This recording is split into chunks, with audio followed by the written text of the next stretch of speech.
Alright guys, what's going on? Welcome in. So look, in this one, we're going to be talking about why the New York Jets having the second overall pick in the draft is an absolute luxury. So let's get into it. So I wanted to really cover a lot of bases in this video, and it's funny. I feel like the Jets fan base is split 50-50, like right down the middle. Half of the fan base wants a new coach, a new culture, a brand new rookie quarterback on a cheap contract, a guy who we could truly build around moving forward.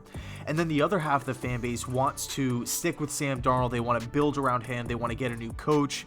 They want to give this guy some weapons and really see if he has what it takes to become a franchise quarterback. At least give him one more season, with that, on the last year of his rookie deal before that big fifth year option. So the two quarterbacks in this class that are worth taking with that second overall pick include Zach Wilson from BYU, and then of course Justin Fields from Ohio State. Now let's talk about Fields first, because he's kind of the man of the hour, right? Given the godly performance that we all witnessed last night against Clemson, it was absolutely absurd, just complete domination.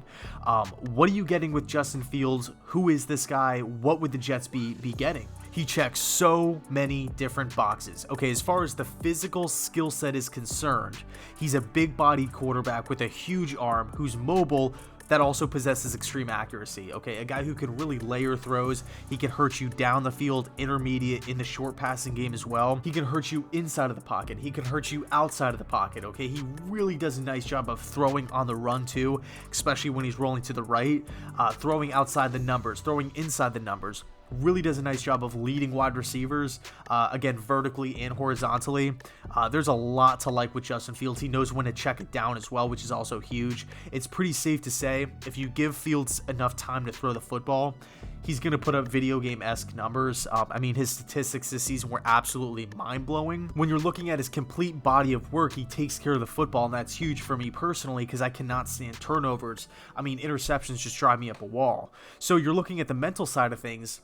Okay, this guy, instantly, as soon as he walks in the locker room, becomes one of the hardest workers on the team.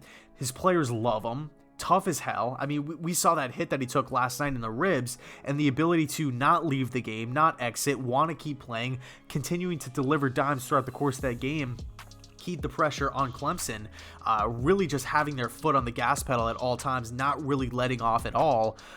That says something. It says something about his character. You watch him in interviews back even in 2019, really mature individual, a guy who's extremely poised, and that could also be used to describe him on the field as well, interestingly enough, but extremely mature, really professional guy, doesn't throw people under the bus. When things aren't going well, he handles adversity well. He definitely has shown that ability to bounce back when things aren't going well. He rises in big games. The Indiana game and the Northwestern game were absolutely terrible. He was turning the ball over. The offense couldn't get going. They didn't have any answers. Granted, Northwestern has a stacked defense, and so does Indiana, so they barely squeak by those two games. Everybody's down on Fields. They get, slotted in for the playoffs. Clemson's second best team in the country, and what happens?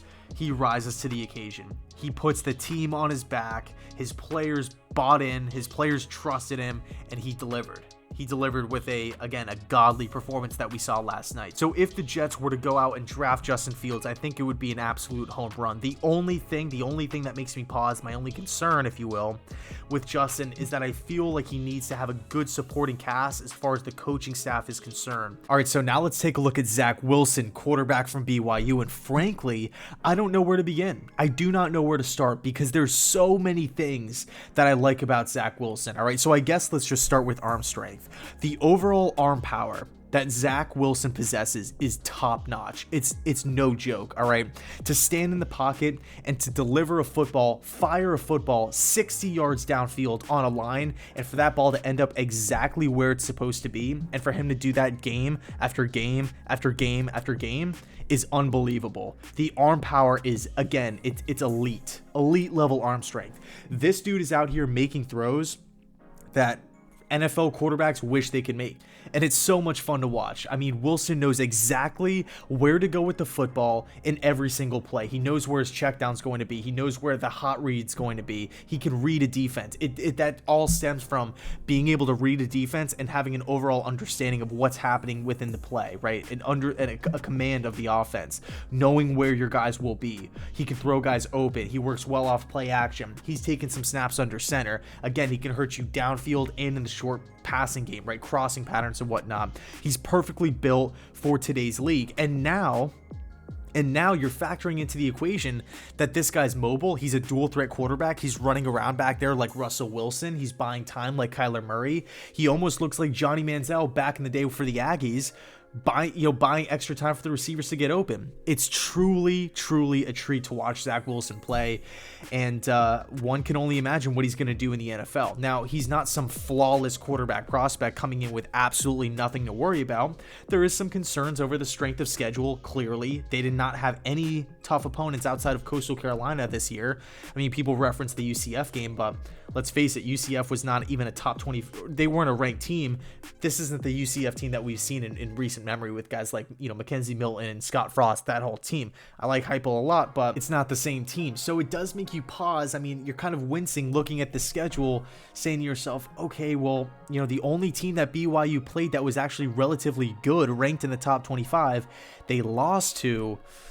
It does raise some red flags. Okay, how does this guy do it? How would BYU and Zach Wilson play against Clemson? Okay, we'll never have that closure. So it is what it is, and part of that's on the bowl, the people that design these bowl games, because I don't know why they put all the Cinderella stories against each other, like Liberty and Coastal Carolina. Like, everybody played each other. Like, I wanted to see more Cincinnati, Georgia types of matchups, but beside the point. Again, the overall body of work, you're looking at Zach Wilson, the throws that this guy can make, the mobility, the throwing on the run, the overall command of the offense. He's perfectly built for today's game. And I would easily draft Zach Wilson with that second overall pick. I would run the card up to the commissioner as fast as I possibly could. I love Zach Wilson as a prospect. I think he's going to be an absolute beast. So let's shift gears for a second and go from talking about drafting a quarterback and starting clean to all of a sudden building this team around 23-year-old Sam Darnold. Okay, now again, this is not the route that I would travel down personally, but that doesn't mean that I'm right. Okay, that's just my opinion. There's still a huge section of Jets fans that don't want to give up on Darnold. Like, he still has potential. This guy was the former third overall pick at one point in time back in 2018. He is only 23 years old. He's younger than Joe Burrow. Okay, so I get the argument for people that want to keep Darnold. So let's talk about some of these scenarios. Investing the second overall pick in the draft into Sam Darnold, right? Essentially using this second pick as an asset for Darnold's progression, his growth, and overall development as a player in this league. Hopefully, he can turn into a franchise guy, right? So the name that everybody kind of tosses out there at spot number 2 is Penei Sewell, the star tackle from Oregon. And when you watch him just a couple of seasons ago, when he was just completely humiliating defensive ends and linebackers out there, he was a treat to watch. The guy is a ball player. He's a great left tackle. I wouldn't go as far as to say he's a generational type of tackle. I think that term gets thrown out there quite a lot. I feel like every draft, every single draft class, there's like 4 generational talents. But again, beside the point, you're looking at Penei Sewell. Would he be an upgrade at left tackle? The answer is no, he wouldn't be. Mekhi Becton's, I know he didn't get voted to the Pro Bowl, but I don't care. Mekhi Becton's still one of the best tackles in the league. Really young, has incredible size, dominant in the run game. Really good in the pass game, definitely has some more work to do in the pass protection game, but you're not moving Mekhi Becton to right tackle. I'm not doing that. I'm not messing with that over there on the left side at a phenomenally high level. So I'm not moving Becton. So then it begs the question, okay, if we take Sewell, do we plug him at right guard? Is he an upgrade over George Fant? The answer is yes, he is. But then it turns into, do we really want to take a right tackle second overall in the draft? So that's going to be the discussion that Jets fans are going to be having amongst themselves. The Jets front office is going to be having throughout the course of the draft process. Of course, you have to leave no stone unturned here. But, I mean, at the same time, is it worth it? Okay, and if you're thinking, okay, how about we trade down and get Sewell at pick 5, 6, 7, 8, somewhere in that range, that's unlikely. Why? Because there's so many teams that are picking in the top 10 that already have their answer at quarterback. The Bengals won't be selecting a quarterback, Joe Burrow. The Chargers won't be selecting a quarterback because they have Justin Herbert. The Dolphins, I doubt they're going to be taking a quarterback, top 5 with that Texans pick. I highly doubt that. They're a team that still, all 3 of those teams need help at tackle. Okay, so, again, Sewell's not falling in this draft. He's going to be going top 5 in my opinion. whether it's to Miami, whether it's to Cincinnati, possibly the Chargers, but I think Cincinnati and Miami make a lot of sense. So then it turns into, okay, are we going to go tackle at 2, bite the bullet, go right tackle at 2, and upgrade, because we are going to be upgrading here, figure out what to do with George Fant later, at a later date, or should we trade back and go for a skill position? Do we want to go wide receiver? Devontae Smith, very, very intriguing. Kyle Pitts, one of my favorite players in the draft outside of the quarterbacks, of course. I mean, Kyle Pitts, you know, he's being mocked top 15. In my opinion, that's underrating him. I mean, this dude, being from Florida, I've seen every single snap that this guy's played. He is an absolute dominant player. He's a matchup nightmare. You can literally line him up at wide receiver outside. He will make plays. He will come down with the football. So it's intriguing. Do we want to go out and get Sam Darnold, a number 1 wide receiver? Jamar Chase, LSU, highly productive guy, obviously opted out because of, you know, the virus and whatnot, but, you know, highly productive back with Joe Burrow. We have options: Jamar Chase, Devontae Smith. We can trade back even further and target Waddle, Kyle Pitts. All right, there's so many options for for pass catching targets. It's unreal. It's unbelievable. Maybe we trade back to, you know, spot 15, 16 and go with a cornerback or a linebacker or something like that. There's really not an edge rusher worth taking at that range. I mean, people are talking about Kwity Paye.